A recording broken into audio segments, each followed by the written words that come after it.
مشاهدينا الكرام، أهلا بكم في هذا اللقاء الخاص مع السيد إيمانويل ماكرون رئيس الجمهورية الفرنسية. سيد الرئيس، أهلا بكم. Bonjour Monsieur le Président. Bonjour à vous, bienvenue. Merci d'accorder cette interview à Al Jazeera. La France a été frappée 2 fois en 2 semaines, doublement choquée, à Conflans-Sainte-Honorine dans une école, à Nice dans une église. Le monde musulman vous suit et vous-même, vous suivez les réactions dans le monde musulman. Qu'est-ce que vous pouvez dire au monde musulman aujourd'hui?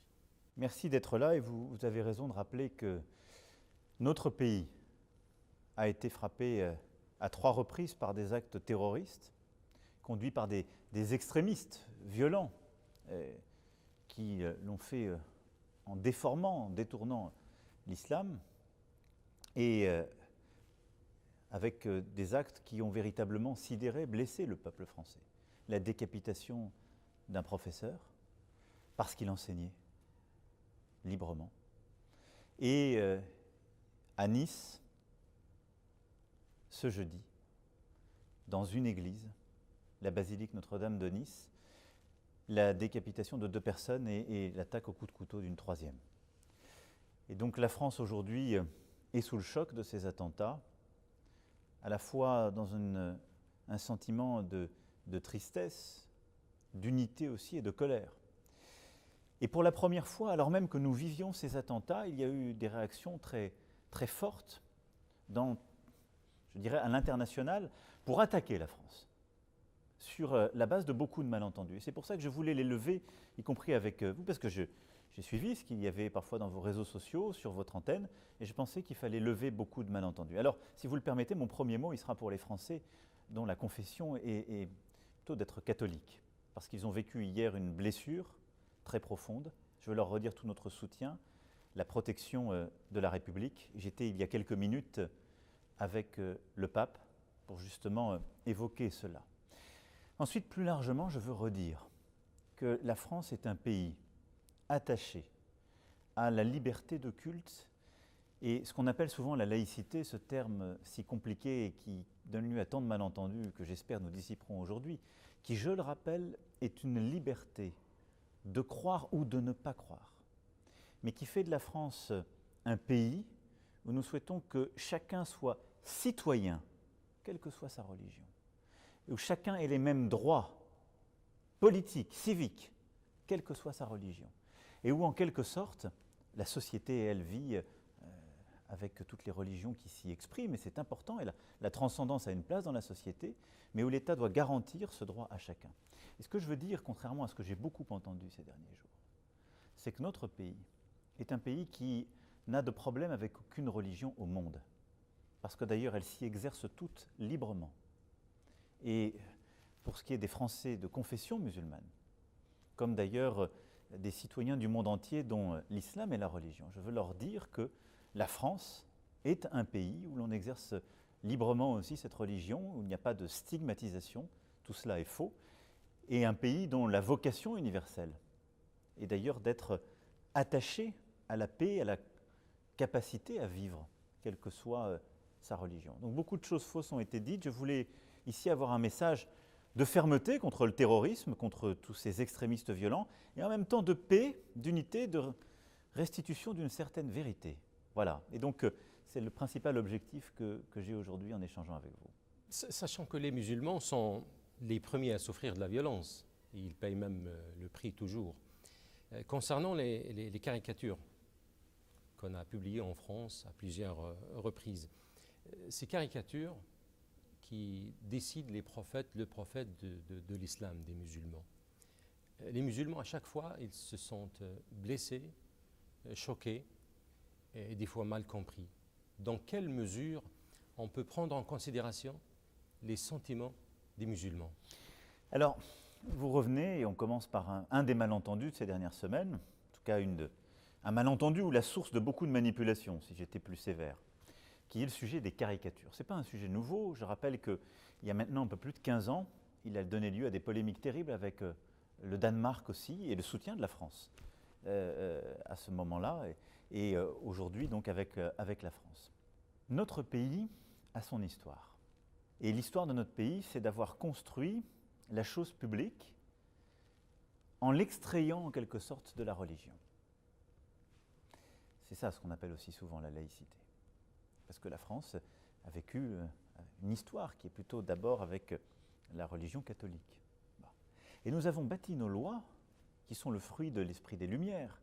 Nos lois sont l'émanation du peuple français, de ce peuple souverain. Et dans nos lois, nos principes, nos droits, il y a les libertés de chacun. La liberté de culte, que j'évoquais, que nous défendons et qui s'exerce dans notre pays, mais aussi la liberté de conscience et la liberté d'expression. Ça veut dire que dans notre pays, la France, quiconque qui est journaliste peut s'exprimer librement sur le président de la République, le gouvernement, la majorité politique comme la minorité et sur le reste du monde. Et dans cette liberté d'expression, il y a la possibilité aussi de dessiner, de caricaturer. Ça, c'est notre droit, et il vient de loin, de la fin du XIXe siècle. Il est important de le défendre, parce que c'est celui que veut le peuple français. Et nous sommes dans notre pays souverain. Ce droit a conduit à ce qu'il y ait des caricatures dans des journaux, et nous avons aussi une histoire. Et ces caricatures se sont moquées des dirigeants politiques, votre serviteur le premier, et c'est normal, et de beaucoup de religions, de toutes les religions. Et lorsqu'on parle de caricature, je veux que vous sachiez que beaucoup de titres de presse, Charlie Hebdo, puisqu'on en a beaucoup parlé, ont surtout, d'abord et avant tout, caricaturé le Dieu des chrétiens, caricaturé la religion juive, les rabbins, etc. Et aujourd'hui, depuis plusieurs années, en effet, caricature le prophète Mohammed ou caricature, en effet, la religion aussi musulmane. Moi, je comprends les sentiments que cela éveille. Je les respecte. Mais je veux que vous compreniez le rôle qui est le mien. Mon rôle est d'apaiser les choses, comme je le fais là. Mais c'est en même temps de protéger ces droits. Et il y a une différence qui est importante, que tous les musulmans qui ont pu être choqués doivent comprendre. La question n'est pas de savoir si la France et la président de la République française fait ces caricatures ou les soutient en tant que telles. Ce n'est pas le sujet, parce que cette presse est libre, ce ne sont pas des journaux officiels, ce n'est pas le gouvernement français qui a fait ces caricatures. Mais si le président de la République en France est d'accord pour supprimer ce droit, la réponse est non, parce que c'est un droit du peuple français et il touche tout le monde. Et donc, ce qui est important, c'est que je dois préserver cette liberté. Je veux ensuite que tout ça se fasse dans le respect de chacune et chacun. Mais cette liberté est importante. Et donc, beaucoup de choses qui se sont dites ces dernières semaines sur les caricatures, on peut les condamner. Et c'est très bien, aussi vrai que des gens peuvent en France les faire et dans d'autres pays qui sont attachés à la liberté d'expression. Je trouve ça tout à fait normal qu'il y ait des gens qui réagissent, qui disent « on n'est pas d'accord, je ne suis pas… » Mais il y a deux choses que je ne peux pas accepter.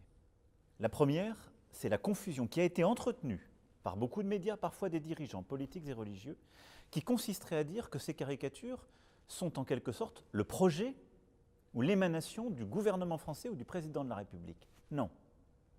Moi, je suis là pour préserver ce droit, et je le préserverai toujours. Mais il y a des gens qui l'exercent, c'est ainsi.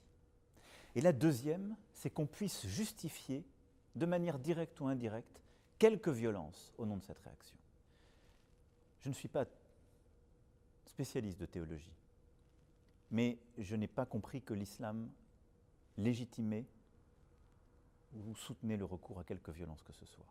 Et donc, je comprends et respecte qu'on puisse être choqué par ces caricatures. Je n'accepterai jamais qu'on puisse justifier une violence physique pour ces caricatures.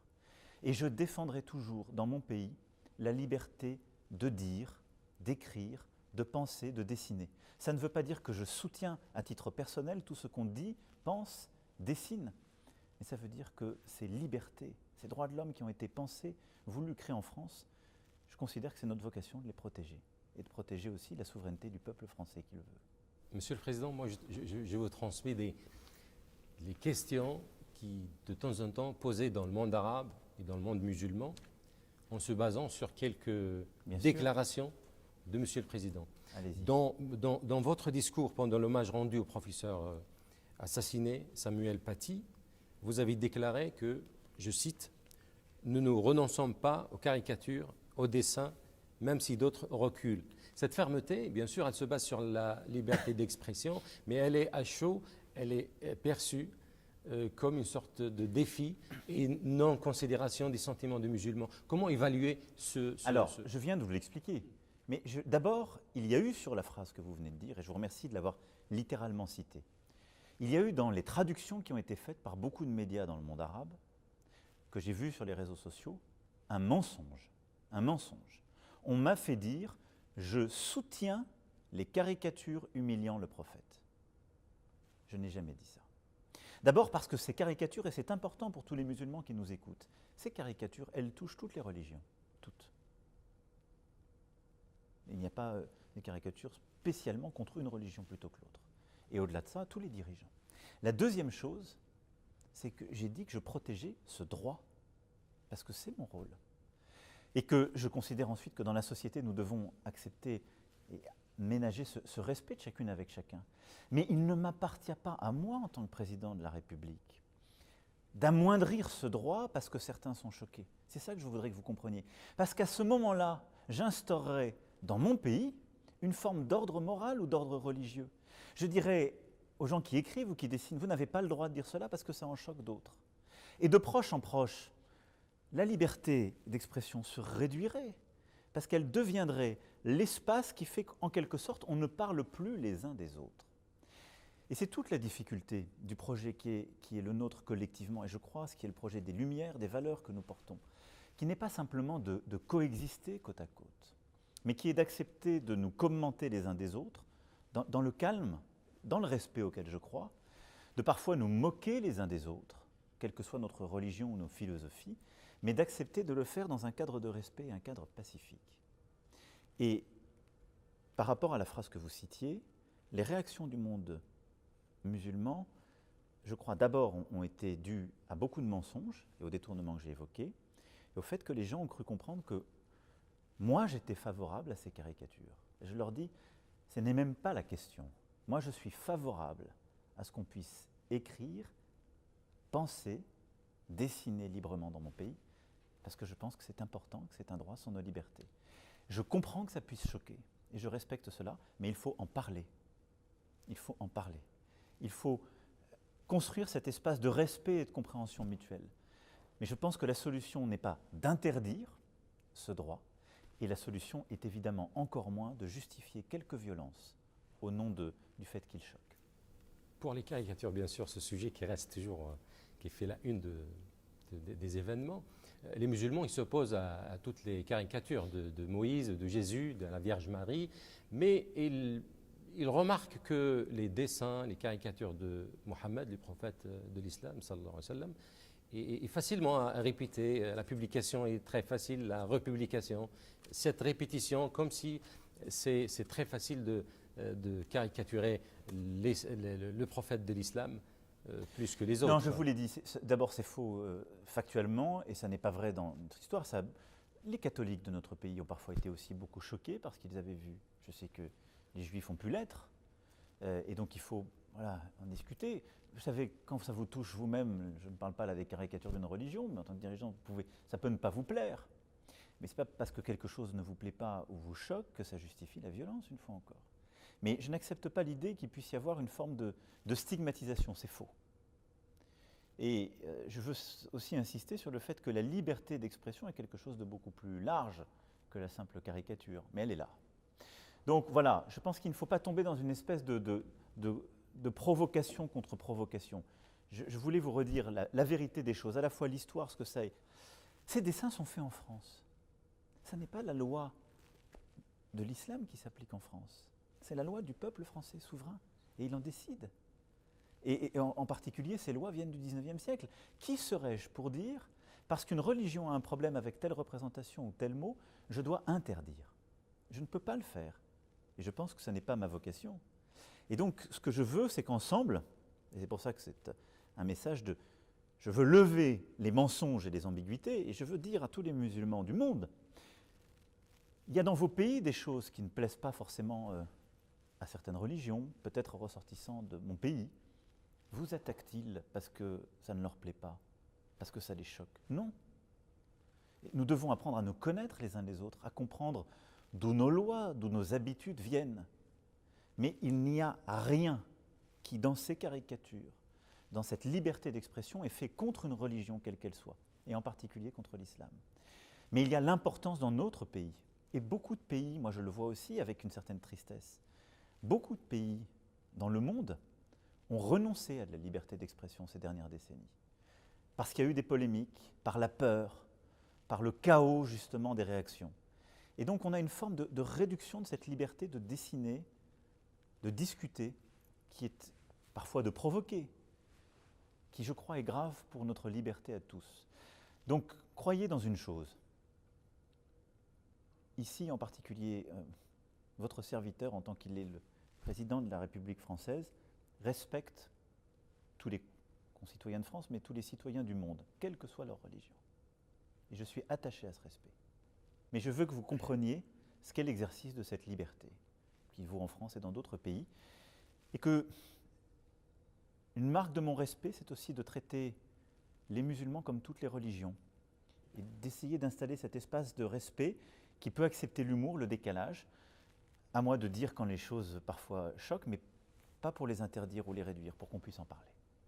Souvent, quand on parle de l'islam en France, les musulmans citent l'antisémitisme. Pourquoi il y a des lois qui pénalisent l'antisémitisme? Pourquoi il y a des lois qui ferment le débat sur certains faits historiques? Par exemple, le révisionnisme, des trucs comme ça, qu'on peut pas, qui sont protégés par la loi française. Oui, je vous confirme. Et ils disent, est-ce qu'il n'y a pas une possibilité d'avoir des lois pour protéger leurs symboles sacrés?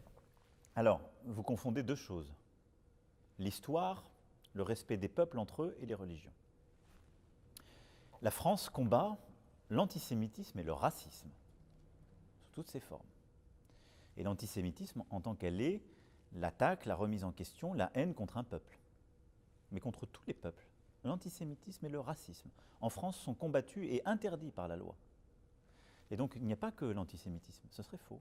Tous les racismes le sont. Mais de la même manière, en France, on a le droit de caricaturer, pour reprendre ce qu'on évoquait à l'instant, de critiquer la religion juive, comme toutes les religions. Donc il n'y a pas un double standard, il n'y a pas un double statut, c'est faux. C'est faux. Il y a en France une loi qui pénalise en effet le révisionnisme historique, parce que beaucoup de gens ont construit l'antisémitisme sur la négation de ce qu'était la Shoah. C'est un fait historique. Mais en France, nous n'accompagnons qu'un fait historique. Allez chercher dans d'autres pays le refus de voir tel ou tel génocide ou d'enseigner telle ou telle épreuve de l'histoire, pas en France. Nous reconnaissons les choses, y compris d'ailleurs les crimes que nous avons nous-mêmes commis. Je le rappelle, il y a maintenant 25 ans, Jacques Chirac a reconnu la responsabilité de l'État français pour ce qui était la Deuxième Guerre mondiale. Nous avons nous-mêmes reconnu ce qui avait été fait au titre de l'esclavage et du colonialisme. Donc la France regarde son histoire en vérité, mais elle entend que chacun le regarde et que la haine ne se nourrisse pas d'une histoire revue, corrigée ou fausse. Et après, ce n'est pas le gouvernement qui fait l'histoire, ce sont les historiens. Toutes les formes de racisme et d'antisémitisme sont combattues en France de par la loi. Après, est-ce que ça veut dire qu'il n'en existe pas? Il en existe, et c'est un fléau terrible. Et nous luttons contre celui-ci. Et j'ai demandé au gouvernement de faire encore davantage, dès le début de mon mandat. Et d'ailleurs, mes prédécesseurs, quelle que soit leur sensibilité politique, l'ont aussi fait. À la fois parce qu'il y a eu beaucoup de violences qui ont été faites contre les Juifs en France depuis ces dernières années, mais parce qu'il y a aussi des actes qui sont commis au nom du racisme et qui sont inacceptables. Nous combattons de la même manière tous ces actes. Après, il y a la possibilité, je le disais, de critiquer les religions, et puis il y a les actes que certains font contre certaines religions. Et là, je vais être très clair, je souhaite que nous soyons intraitables, mais il y a en France, aujourd'hui, au moment où je vous parle, des gens qui commettent des actes contre les musulmans parce qu'ils sont musulmans, contre les catholiques parce qu'ils sont catholiques, contre les protestants parce qu'ils sont protestants, contre les juifs parce qu'ils sont juifs, et j'en passe. Et donc j'ai souhaité que le ministre de l'Intérieur puisse confier à un parlementaire en mission justement cette responsabilité d'identifier, de suivre, de bâtir une transparence sur tous les actes qui sont faits contre nos concitoyens sur notre sol en raison de leur religion. Après les critiques que la France a subies ces derniers dernières semaines. Il y a la campagne du boycott. Quelle est votre réaction vis-à-vis de cette campagne de boycott? Elle est indigne et je la condamne. Mais elle est faite par certains groupes privés.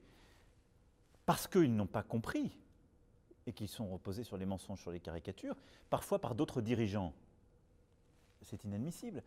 Parce que vous comprenez qu'est-ce qui est en train de se passer sur le sujet des caricatures. Parce qu'en France, qui est un pays souverain, je décide que le droit, la loi voulue par le peuple souverain est appliquée. Que moi-même j'ai des mots d'apaisement. Mais que je dis, ce droit, je ne vais pas y renoncer. Parce que ce serait inconstitutionnel. Et ce serait une perte de souveraineté pour nous terrible. Pour cela, parce que les gens confondent cette position, qui à mon avis est inattaquable, avec le fait de les soutenir, ils se mettent à attaquer un État. Mais je le dis aussi à beaucoup de dirigeants. En France, la presse est libre. Dans beaucoup de pays qui ont appelé au boycott, il n'y a plus de presse libre. C'est-à-dire qu'il n'y a plus de possibilité de caricaturer, mais pas seulement le prophète, ou Dieu, ou Moïse, ou qui que ce soit, mais les dirigeants même du pays. On fait parfois la caricature de dirigeants étrangers, pas du pays où l'on vit. Parce qu'on a cassé les mains des caricaturistes ou des dessinateurs. Parce qu'on a parfois tué des journalistes, ou qu'on les a mis en prison. Ça n'est pas le cas de la France. Et donc quand un journal en France dit quelque chose, ça n'est pas la position du gouvernement. Et décider du boycott d'un pays, d'un peuple, parce qu'un journal a dit quelque chose dans notre pays, est fou. Ou c'est juste transposer ce qui vaut dans certains pays, mais pas chez nous, et pas dans le monde libre. Parce que la parole d'un journaliste n'est pas une parole de propagande.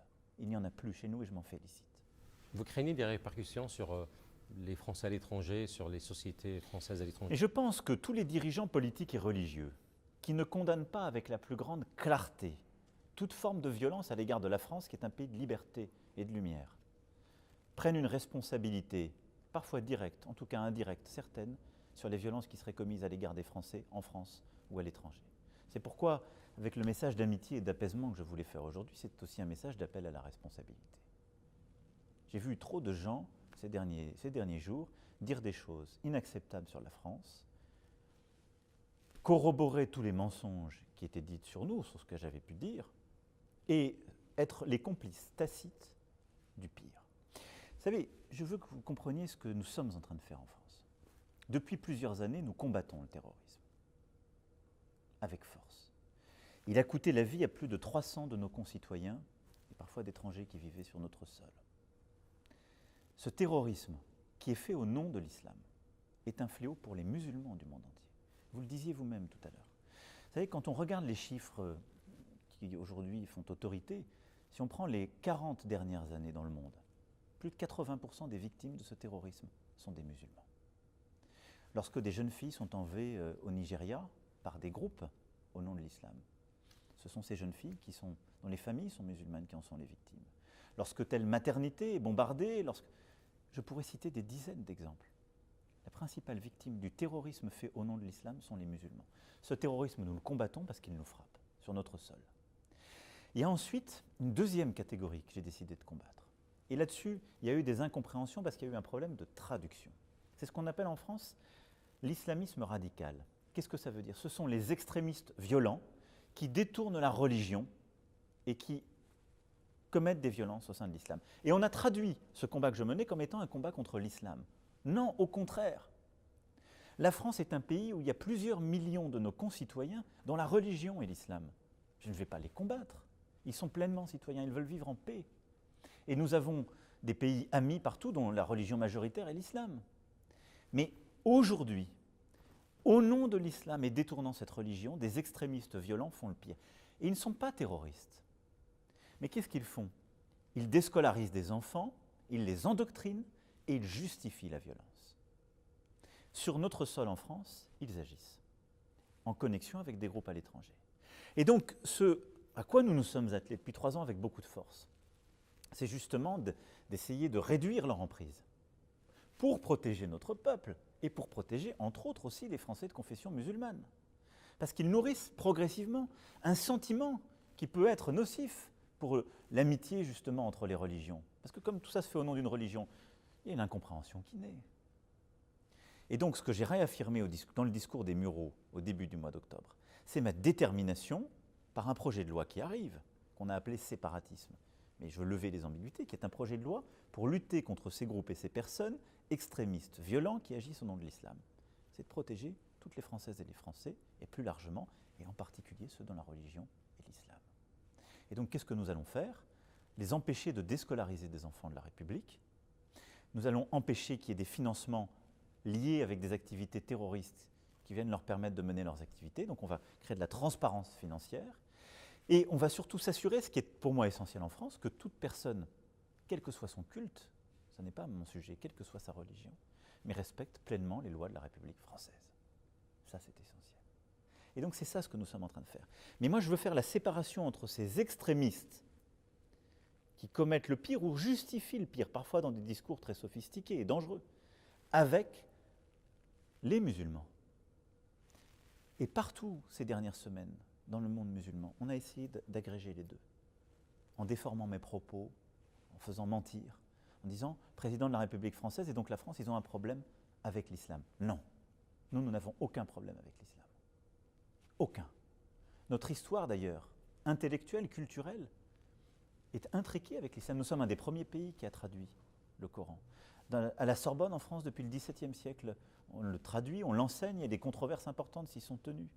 Nous sommes un des premiers pays à avoir ouvert dans le cœur de la capitale une magnifique mosquée, la Grande Mosquée de Paris, et interrogé nos représentants religieux, le président du Conseil français du culte musulman, le recteur de la Grande Mosquée. Ils vous diront la même chose que ce que je viens de vous dire.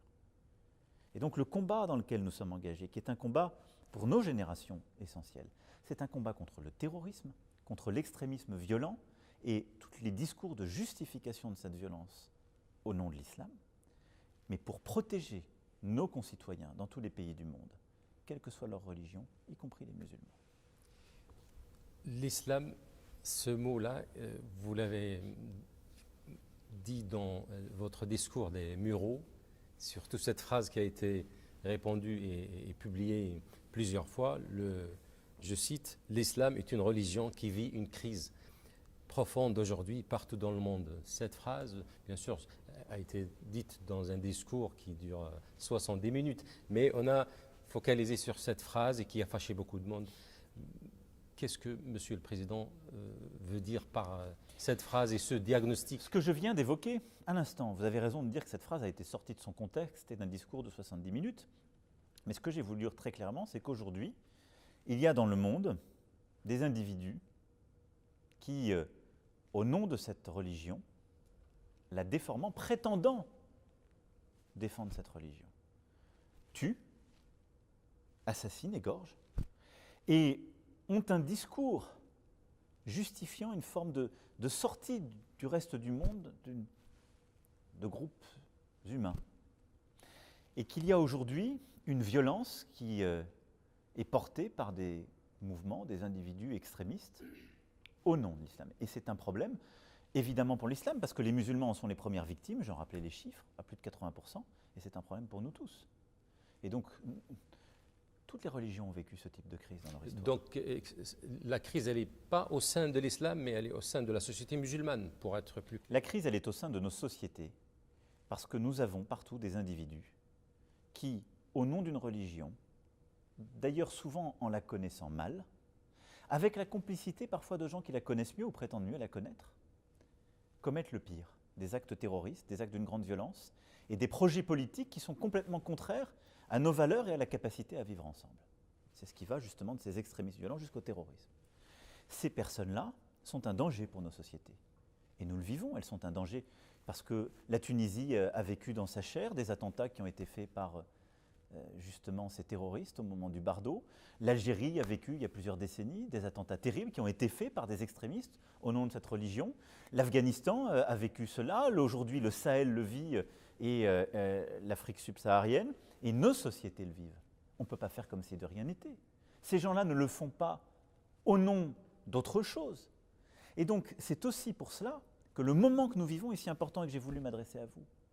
Parce que je pense qu'il est absolument vital pour nous tous que tous les musulmans du monde soient extrêmement lucides sur cette situation et aident toutes celles et ceux qui veulent se battre contre la violence Il n'y a rien qui la justifie.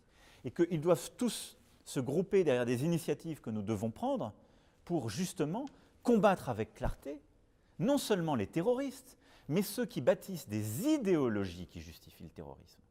Et pour moi, j'en viens à un élément clé de la bataille que nous menons. C'est qu'au fond, c'est développer une idéologie dans le monde qui, en détournant une religion, est devenue une idéologie de mort. C'est ça l'extrémisme violent au nom de l'islam. C'est ça ce que fait Al-Qaïda. C'est ça ce que fait Daesh. C'est ça ce que fait justement ce que font les groupements l'État islamique au Grand Sahara et plusieurs autres. Et donc tous ces groupes terroristes ont derrière aussi des gens qui se disent prédicateurs, des intellectuels, des organisateurs, y compris dans nos sociétés, qui parfois tiennent des discours qui semblent à la limite de l'acceptable, mais qui justifient ce recours à la violence. Et donc nous devons tous avoir nos lignes rouges. Et en particulier, la condamnation claire de toute violence est une ligne rouge.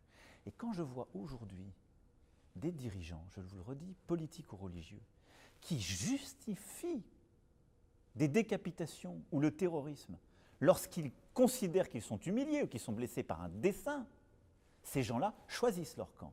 Ces gens-là, au moment de clarification dont nous parlons, ils ne défendent plus les musulmans du monde, ils défendent les terroristes et justifient leurs actes. Nous devons avoir cette clarté tous ensemble. Et je le dis parce que c'est aussi avoir un message de vérité à l'égard de tous les musulmans du monde et un message de protection parce qu'ils sont les premiers menacés par cette dérive. Donc voilà ce que j'ai voulu dire à travers cette formule. Il y a aujourd'hui une idéologie avec des femmes et des hommes qui, au fond, ont une logique de mort et qui, en déformant une religion, en la détournant, justifient le crime et justifient la volonté de ne plus vivre ensemble. Les musulmans en France ont besoin, les musulmans en France, les musulmans français, ou la communauté, si on veut dire, a besoin d'être apaisés et rassurés. Bien sûr, parce que tout ça a un impact chez nous. Parce que les Français de confession musulmane, ils regardent vos médias parfois, qui, je dois le dire, donnent une certaine image de violence, les contre-vérités qu'il y a partout sur les réseaux. Et donc on a tous une responsabilité pour les apaiser. Et vous aussi, pour ça que je suis là. Importante, votre chaîne, vos réseaux sociaux, parce qu'on a parfois l'impression qu'on ne vit pas dans le même monde, en tout cas qu'on ne met le projecteur que sur une chose. L'État français ne connaît pas de religion. La société française les accueille toutes. Et donc, toutes les Françaises et tous les Français doivent pouvoir vivre calmement leur religion. Et toutes les Françaises et tous les Français, quelle que soit leur origine, quelles que soient les autres nationalités qu'ils peuvent partager, doivent respecter absolument toutes les lois de la République. C'est comme ça que ça marche. Mais je veux avoir un message d'apaisement et de paix parce que le projet qui est le mien, qui est le nôtre, celui sur lequel le peuple français m'a confié mandat, mais je crois celui qui est historiquement celui de notre pays, sa mission profonde, c'est une mission de paix entre les religions parce que c'est une mission de savoir, de construction de la raison. Et donc, en quelque sorte, moi, je ne m'occupe pas de savoir ce que vous croyez. Je m'occupe de savoir si vous respectez toutes les lois de la République. Je n'accepterai jamais que vous ne respectiez pas une loi du pays en raison de votre religion si vous vivez sur le sol français. Mais je veux que vous puissiez croire dans votre Dieu, quel qu'il soit, de manière calme, apaisée sur notre sol. Et donc, quand parfois il y a des actes qui sont faits contre les musulmans en France, je veux leur dire que nous serons intraitables. Il y en a, il y a des faits divers, malheureusement trop souvent, il y en a contre, aujourd'hui, nos concitoyens, quelle que soit leur religion, trop souvent. Monsieur le Président, vous avez parlé de séparatisme, ce terme qui est devenu dans un peu de temps très répandu, tout le monde en parle. On a l'impression que ce terme stigmatise les musulmans en France. Et dans votre discours des Mureaux, vous avez parlé, vous avez dit que nous-mêmes, on a construit notre propre séparatisme. Donc il y a une responsabilité de l'État. Oui, j'ai dit qu'il y avait en tout cas que la politique que nous menons, c'est de lutter contre ces extrémistes violents qui agissent au nom de l'islam, mais que l'État devait aussi réengager une politique à l'égard de beaucoup des enfants de notre pays qui vivent sur notre sol et qui se sentent abandonnés, parce que je suis lucide sur notre situation. Quand j'ai parlé d'un séparatisme, qu'est-ce que ça veut dire et pourquoi ça correspond à ce que je vous décrivais tout à l'heure? Parce que vous avez des groupes, que j'appelle ces extrémistes violents qui agissent au nom de l'islam et en détournant la religion, qui enseignent expliquent, dans le cadre d'associations, en utilisant toutes les libertés et les droits que la République offre, que notre pays offre. Ils enseignent qu'il ne faut pas respecter la France, qu'il ne faut pas respecter notre droit, qu'il faut en quelque sorte sortir de nos lois. Ils enseignent que les femmes ne sont pas l'égale des hommes.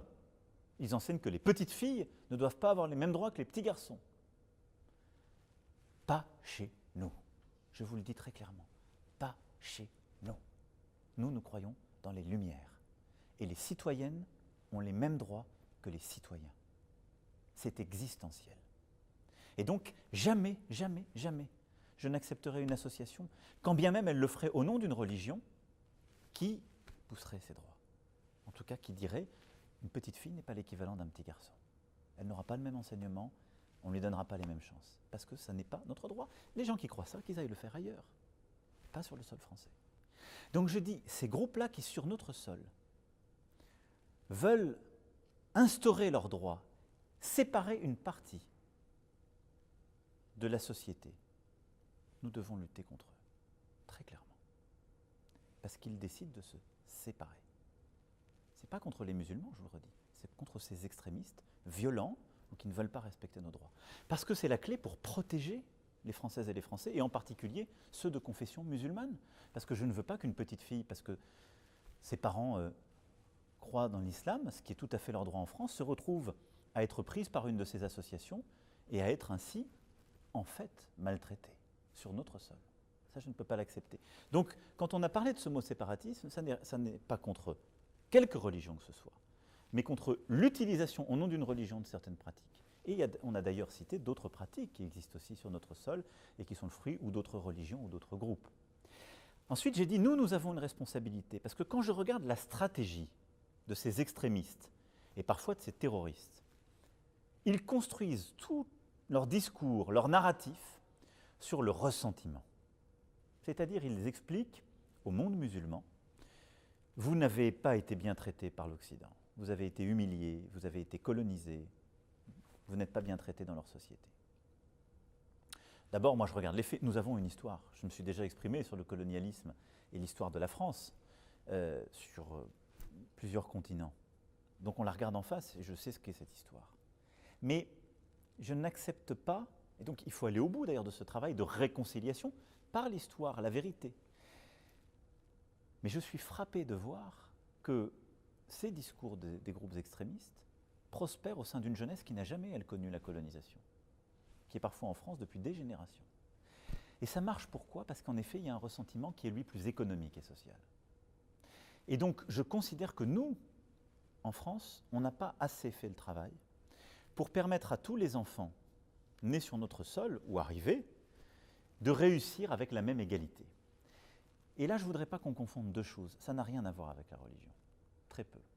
Ça a à voir souvent avec le prénom, le nom, la couleur de peau, le lieu où l'on habite. Donc le modèle d'intégration en France nécessite une amélioration. Oui, il nécessite un plus grand engagement collectif. Parce que nous avons aujourd'hui ce que j'appellerais des corporatismes qui bloquent la société. Ils touchent tout le monde, vous savez. Ils touchent aussi des jeunes qui sont dans des quartiers qui ne sont pas les plus difficiles de la société, mais qui viennent de milieux modestes. Mais ils touchent encore plus les jeunes qui viennent de milieux modestes et qui sont souvent issus de l'immigration et qui ont une couleur de peau qui est différente. C'est un fait. Et je le regarde en face. Donc nous devons faire beaucoup plus par notre politique de logement. On l'a déjà commencé depuis 3 ans. Mais c'est ça aussi que je veux accélérer. Par nos politiques de logement, pour que le logement soit, justement, l'accès au logement soit plus équilibré sur le territoire. Par notre formation. Et on doit faire beaucoup plus pour l'emploi. Et la clé dans ces quartiers, pour éviter que ce soit les groupes extrémistes violents qui réussissent, qui endoctrinent, c'est qu'on retrouve le rêve républicain, un rêve français. C'est que ces jeunes, ils aient la possibilité de trouver des opportunités économiques, qui deviennent des champions dans les start-up, qui deviennent des champions dans le cinéma, qui deviennent des champions et des championnes dans le milieu académique français, qui deviennent des champions et des championnes dans la transition écologique. Et aujourd'hui, ils sont davantage bloqués que dans le reste de la société. C'est vrai. La laïcité française, on a l'impression qu'elle est hypersensible aux faits religieux d'une manière générale. Et j'ai parfois le sentiment que c'est certaines religions qui sont hypersensibles aussi à la laïcité française. Oui, mais de loin, J'ai encore jamais vu quelqu'un condamné à mort au nom de la laïcité française. De loin, monsieur, Vous m'accorderez ce distinguo. bien sûr, heureusement. Oui, mais j'aimerais que tout le monde soit aussi clair que ça. La ligne rouge. Quiconque condamne à mort ou justifie un acte violent, pour moi, est de l'autre côté. Si on est clair là-dessus, on aura fait un énorme progrès déjà au cours de cette émission. Loin de la violence et la condamnation, et la laïcité française, on a l'impression qu'elle est sensible aux faits religieux et surtout à l'islam, à certains aspects de l'islam. Le foulard, ça fait 30 ans qu'on parle du foulard et du voile islamique. On n'a pas ce genre de débat en Grande-Bretagne ou bien dans d'autres pays européens. De loin, on voit cette sensibilité. Pourquoi en fait? Alors, je vais vous dire d'abord pourquoi il y en a une, ce que c'est que la laïcité et pourquoi il y a des différences avec d'autres sociétés. Je ne dis pas que c'est mieux en France. Je vais essayer de vous expliquer pourquoi. La laïcité, c'est à la fois la possibilité de croire ou de ne pas croire, sans que ça ait quelques conséquences sur votre citoyenneté. Et donc c'est une loi de liberté, la laïcité.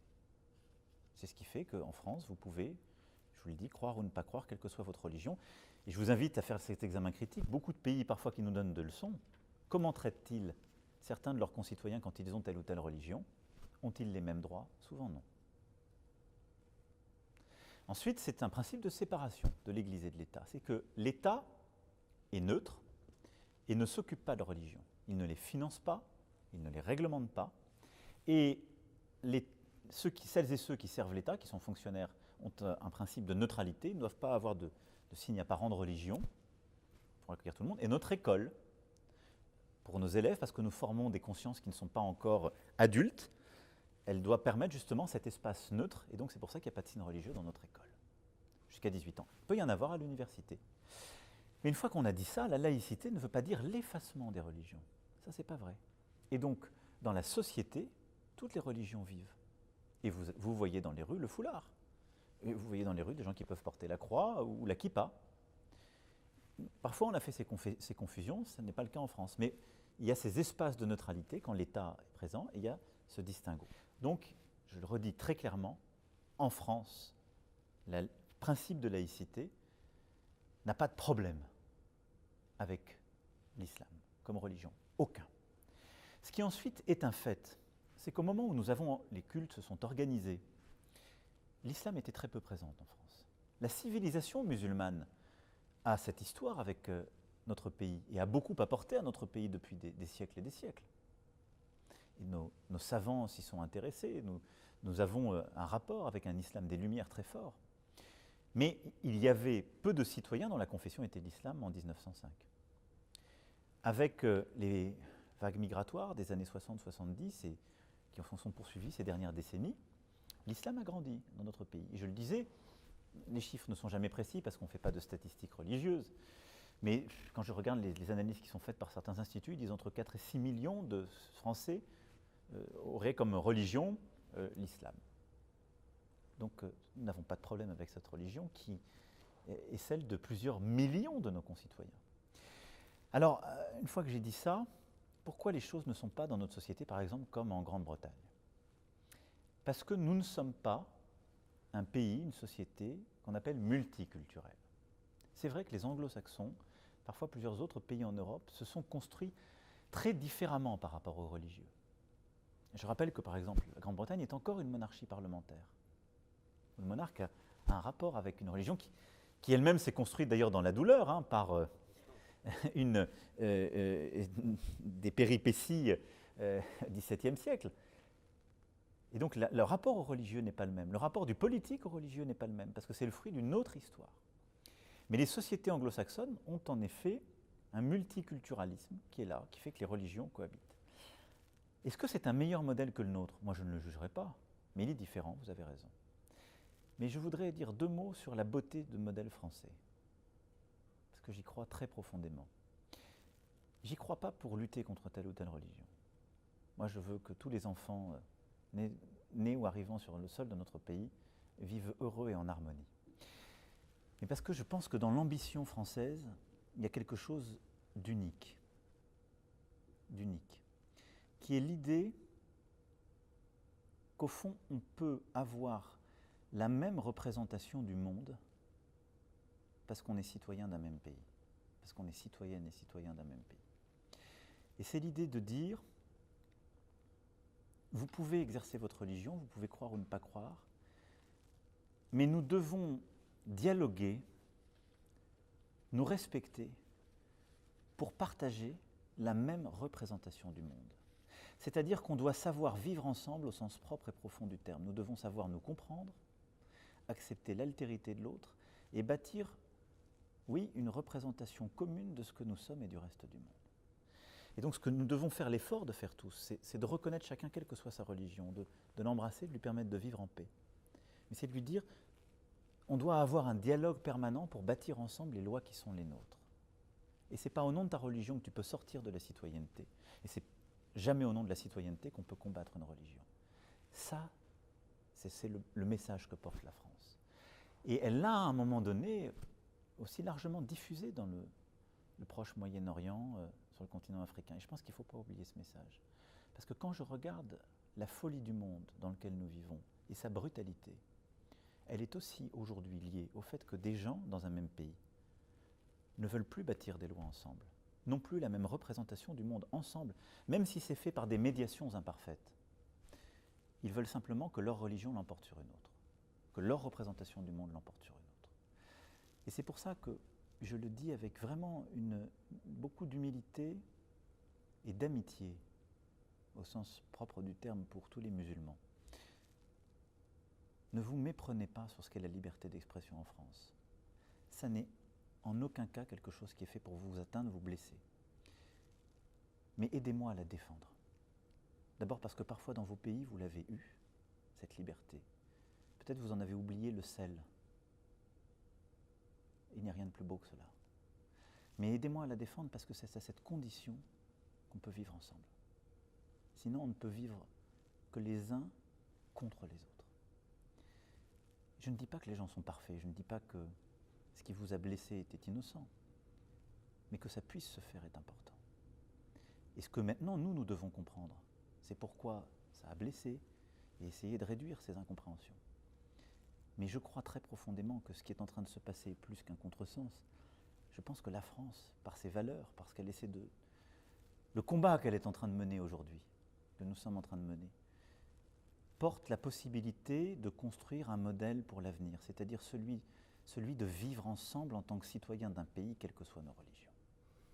On va faire un saut dans les questions internationales, les relations internationales avec la Turquie.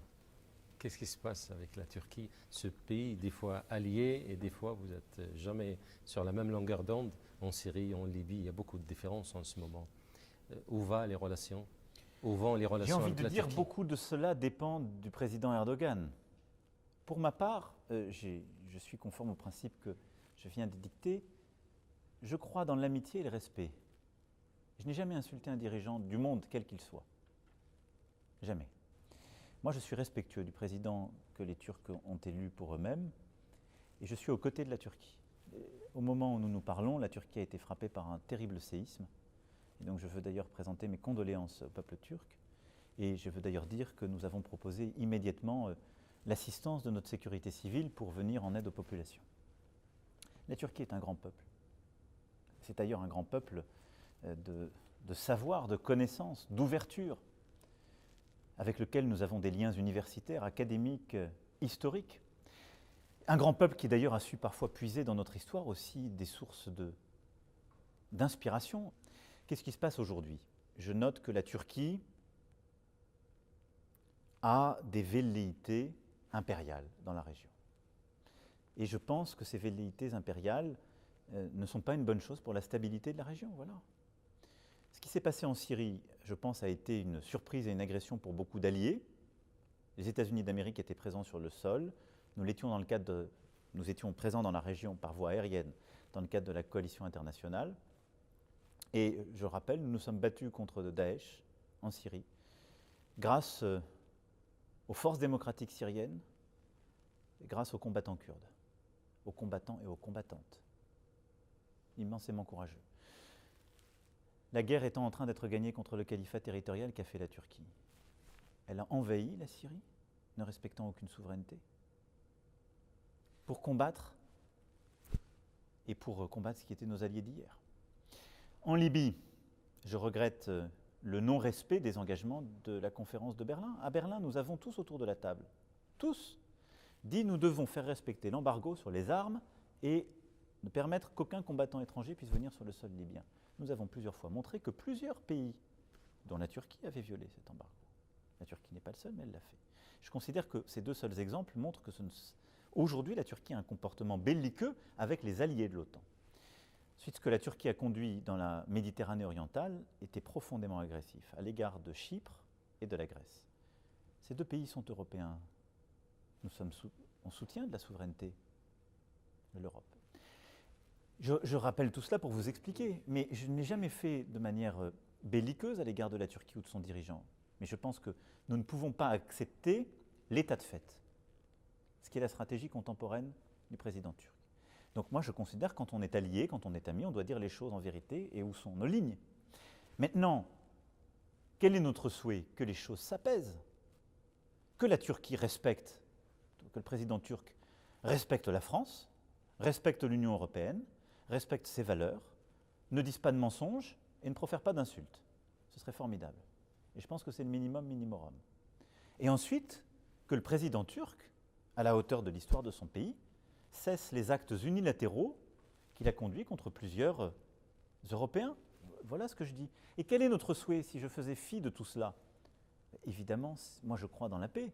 Et donc c'est plutôt qu'on réengage des relations pacifiques, des coopérations académiques, universitaires, culturelles, économiques.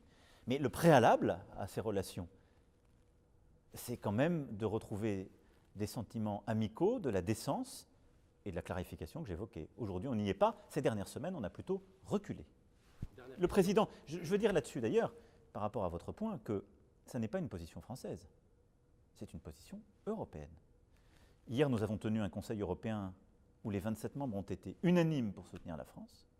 Et hier, le président Charles Michel a très clairement soutenu la France dans les attaques auxquelles elle fait face aujourd'hui.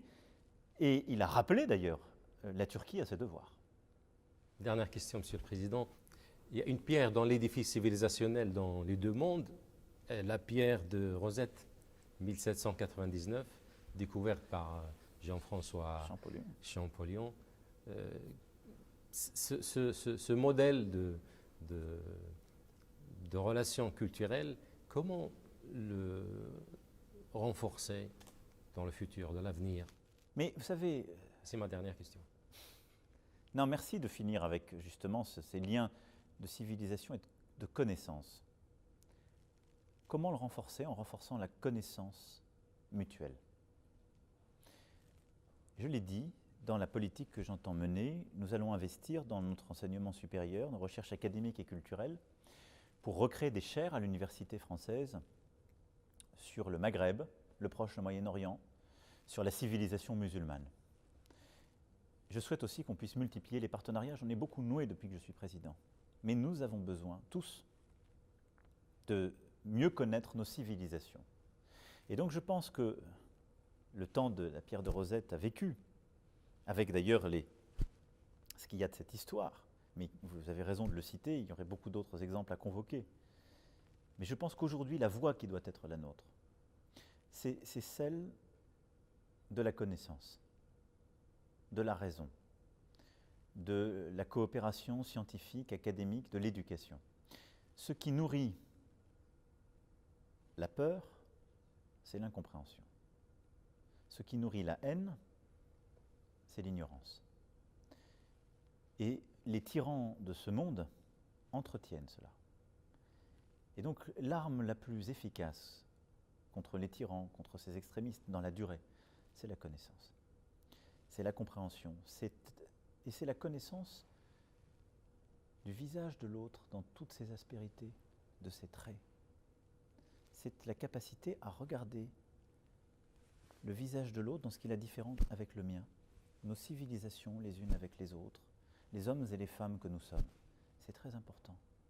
Et donc je pense que cette histoire-là doit se poursuivre, et nous allons le faire, en investissant dans la connaissance de nos civilisations, en créant des chaires dans les pays du Proche Moyen-Orient et des pays arabes, à la fois sur évidemment la civilisation musulmane, mais la civilisation européenne, les Lumières, la philosophie française et la culture française, de développer en France des chaires universitaires pour mieux connaître la civilisation musulmane, permettre les controverses académiques, parce que quand les controverses se font entre les femmes et les hommes de savoir, le combat s'arrête entre les femmes et les hommes d'ignorance.